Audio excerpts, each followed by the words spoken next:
and welcome back to the channel. You're watching Simply Aquatic, and for those of you that don't know me, my name is Tristan. In today's video, we're going to be doing a green water culture tutorial, otherwise known as phytoplankton. It's this super yucky but also very beneficial liquid algae over here. And essentially, we're going to go over everything that you need to know about how to start a culture if you don't have a donor culture that you have access to. There's a couple of different methods that we're going to go through today, from most effective to least effective to the most convenient, I suppose. And I'm also going to be showing you how to set up a tank that's dedicated to a green water culture that will provide you with an unlimited supply with next to no maintenance. Basically a seamless process where you put water in and you get green water out. If you're someone like me and you have live water Daphnia cultures, or you're just someone that uses a whole lot of green water, you're breeding a lot of fish, this is the video for you, so let's get started. All right, so firstly, I'm gonna go through 3 different methods of starting a culture at home if you don't have access to someone that has green water already that you can obtain a donor culture from.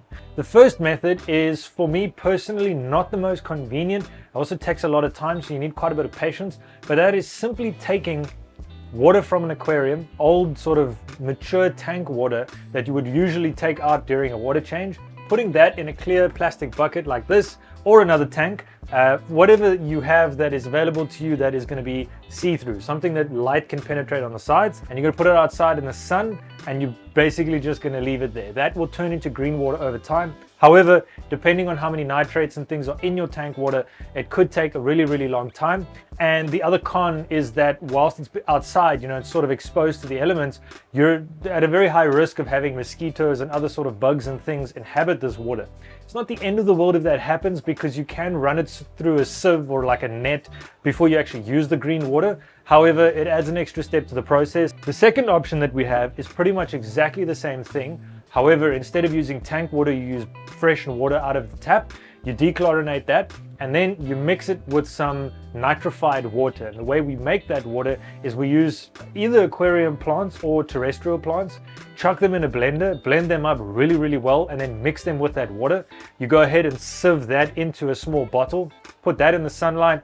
That's going to eventually, develop a green water culture, and then you can take that and pour that into additional tank water. Same sort of method as the first, put it in a bucket, leave it in the sun. So both of these methods are viable methods. They're just not my go-to because it takes quite a long time to do, and I'm not really a patient person. And I don't really like the ability for other bugs to sort of inhabit that water. Granted, you can just, sieve it out. However, it adds an extra step, and I'm lazy, so we're not going to be doing that. My favorite method is to take a bucket, fill it with tank water, and add a bio boost or a liquid bacteria culture. Now, if you don't have access to this, you can make it yourself. I am going to make a video on this. I'll link it down below, where I show you how I create my own homemade lactis bacillus. However, you can get this from a store, pet stores, any of those kind of like boost bacterias, even shrimp powder bacteria will work really well for this process. There's no such thing as overdosing. You throw a whole lot in, mix it with water, and then what I like to do, instead of putting it in the sun, which you can do, I put it inside under aquarium light. Something like these LEDs that I've got inside here works perfectly fine.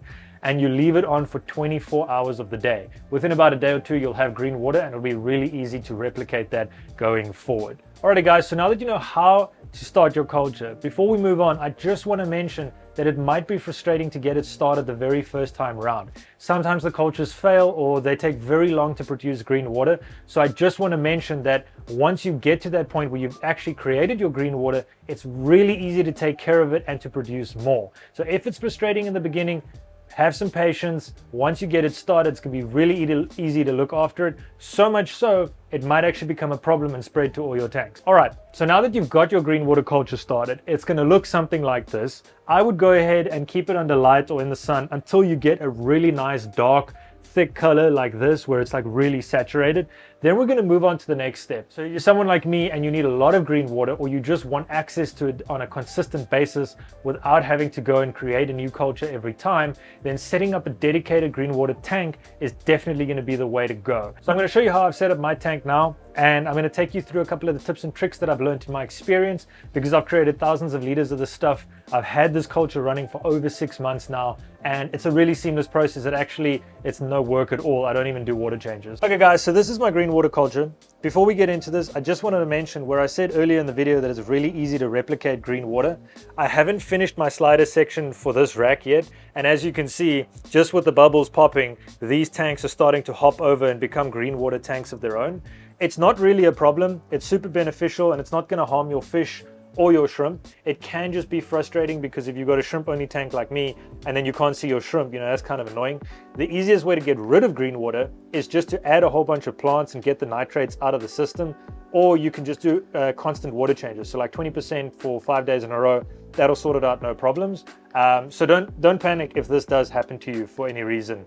Okay, so coming back to our dedicated culture, one thing to note is that green water is a single cell organism. However, it's still a plant. So basically, the easiest way to keep it going is to provide it with plenty of nutrients. Now, when you're harvesting it and you're actually taking the water out of the tank and you're adding new fresh water in, you're going to be removing a lot of those nutrients. The easiest way to put this back is to use some kind of an all-round, this is scape, but it doesn't really matter what you use, just to put those nutrients back in the water. However, that's time consuming and actually requires that you do something to keep your green water culture going. So what I've done here is, instead of only having my green water culture in here, I've used this as a bit of a cold tank. All the snails that I'm currently breeding or don't need, I throw in here. Any extra fish, they go in here. I've got plecos, I've got apple snails, I've got white minnows. I've even got some mollies and a random guppy, that I don't know if you can see him over there, in this tank. I throw a whole bunch of food in here. I don't do water changes. All I do is I pull out green water when I need it and I let it fill up with filtered water once again.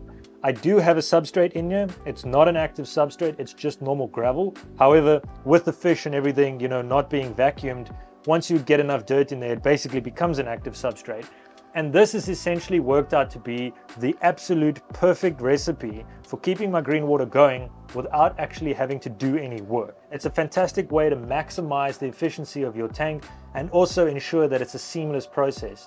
I don't have to put any nutrients in here. I don't have to do water changes. I don't have to clean it. I literally do absolutely nothing to this tank besides throwing in food every couple of days, taking green water out when I need it, and then refilling it with, you know, my automatic water top-off system over there, which again is no effort for me to do. Just a heads up, if you're planning to run a dedicated tank to grow your green water like I have, and you're planning on hosting livestock like fish or snails, I do just want to mention that once you get to a point where the green water gets like super concentrated and it gets really dark, it is still an algae, which means it's going to absorb oxygen out of the water column in the overnight period, you know, during the dark period when your lights are off. So it's crucial that you run some air, whether it's an air stone or a filtration system, just to prevent overnight fatalities to any livestock that you're going to host in that tank. Well guys, there you have it. Now you know how to start a culture, various different methods. You also know how to look after it and grow an unlimited supply of green water for your fish fry or your Daphnia and live cultures.